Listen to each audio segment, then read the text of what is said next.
Going with the pizza hat today, because who doesn't like pizza? I got a new lens. This is the Sony Zeiss 1635 f4 lens. It's quickly becoming my favourite lens, the lens I'm choosing to use for all video or cinematography, and I love it. I'm going to tell you why.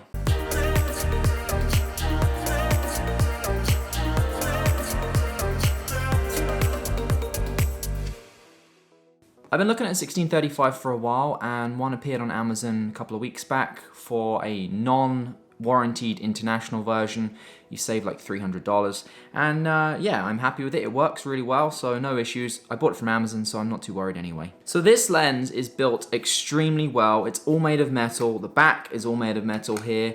It's solid, it's heavy, it's got a really good weight to it. As I said before, I associate weight with lenses as kind of being an indication of good quality. This is by no means a light lens, so I would consider this very, very well built. It is a focus-by-wire lens, meaning that the focus ring here actually doesn't do anything. It's all digital when it's connected to a lens. That is what focuses the system inside there. And it has a zoom ring on it, obviously, because it's a 1635. And kind of the reverse of what you're normally used to. When it's at 35, that's when it's compressed. Turn it all the way around to 16, and that's where it's typically zoomed. So I said this is becoming my favorite lens. This is the big reason why. The 16 to 35 is pretty much the walk-around lens. And what do I mean by that? Well, you can basically use it for anything and everything you want to use it for. 16 is the perfect focal range for vlogging, real estate videos, real estate photography, gets that nice big wide view. 16 is great for that. Landscape shots, obviously the wider the better. 16, you can go at 24mm, which is pretty much a cinematic standard for anything. And 35 is really nice for portraits. If you're using a full frame camera and in Super 35 or crop mode, you get 1.5 times the zoom on top of this, so that 35 can become a 52, which is a little bit of extra reach, which is nice. 50 is popular for pretty much everything as well, so another focal range you can use. As I said, the walk around, use it for everything and anything, and that is the main reason why I really like this so far. Also, 16 to 35 is convenient. I have a little bit of range to zoom in and out, although that's not the zoom, that's the wide. It gives me quicker flexibility. I can quickly zoom in and out without having to physically move myself. I like that. And I'm beginning to really like everything super wide. I really, really like the look of things just being wide. It looks so much more dramatic, so much more cinematic. I think I'm just gonna make that my thing. Just shoot everything wide because I like it. I'm not gonna talk about vignetting, and I'm not gonna talk about lens distortion. There are a million reviews out there talking about all those kinds of things. All I'll say is that yes, it does exist. 16 is super wide. Of course you're gonna have lens distortion and maybe a little bit of vignetting now and then, especially if you put more than one filter on, maybe like a UV and then an additional filter. You're gonna get some vignetting because 16 is super wide. And with 16 being super wide, sometimes there is a little bit of lens distortion. Is it that bad? Does it bother me? Nope. So I tested this out at a wedding the other day. I wanted to have a full wedding with this to see how I'd like it. And needless to say, I loved it. Other than when I needed a little bit of reach and put the 85 on.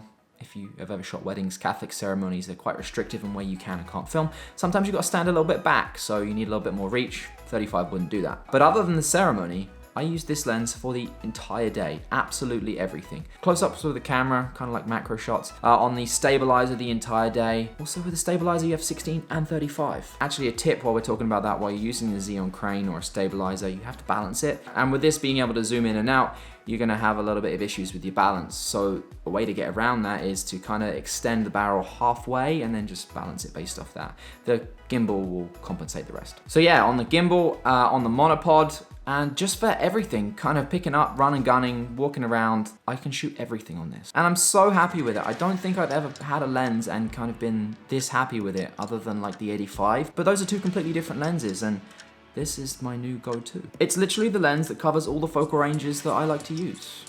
So it's my perfect lens, I suppose. So f4.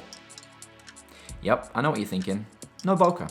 Well, kind of true, but kind of not. It's not like it doesn't exist. Yes, it's not gonna be buttery smooth compared to the 2.8 version, but it's still there. It gives you a little bit of separation between the background still, and I honestly thought it'd be a lot worse than it is, and I really don't mind it. It's not bad at all. The separation is still enough that it distracts from the background and brings you to the foreground and puts your focus on it. And yeah, I do like it. And yes, I went for the f4 version instead of the f2.8. Why, you're probably asking? This is a ton cheaper, like a ton. At the time of me doing this video, it was close to $900 US cheaper. That's a big amount of money. And what do you get for that difference? You get the difference between f4 and f2.8. The image quality in both of these is fantastic. Believe me, I did enough research to know. I've been looking at this lens and the other version for a very long time. The big difference is f4 to f2.8, and you're gonna get a little bit more bokeh, and then you're gonna get that extra difference of being able to go in a little bit more low light. However, but if you have the A7 III, I can crank that all the way to an ISO of 10,000, still use the video. I'm not really shooting in any environments where 10,000 for my ISO isn't enough. Even in the receptions at night, at weddings, not really needing to go above that. So why spend the extra money when I can do everything else in camera? Sometimes you should think about those things. You already own a piece of equipment that's gonna kind of compensate for those things you're gonna be missing out on. The 2.8 is also bigger and heavier, which is kind of to be expected with it being a 2.8. However, carrying it around for the whole day, like I do when I shoot weddings, or if you even have it on a stabilizer or a gimbal, your back and your arms is gonna thank you. You don't want that extra weight, you don't want that extra size. It's also gonna be harder to balance on a gimbal. And I guess the only thing I really haven't tested is the B-roll of this lens. So, I'll use this room, nothing exciting. Kind of like Peter McKinnon's B-roll challenge. We'll use this room, nothing exciting, but good test for the lens. We'll see what we can do. Let's do it.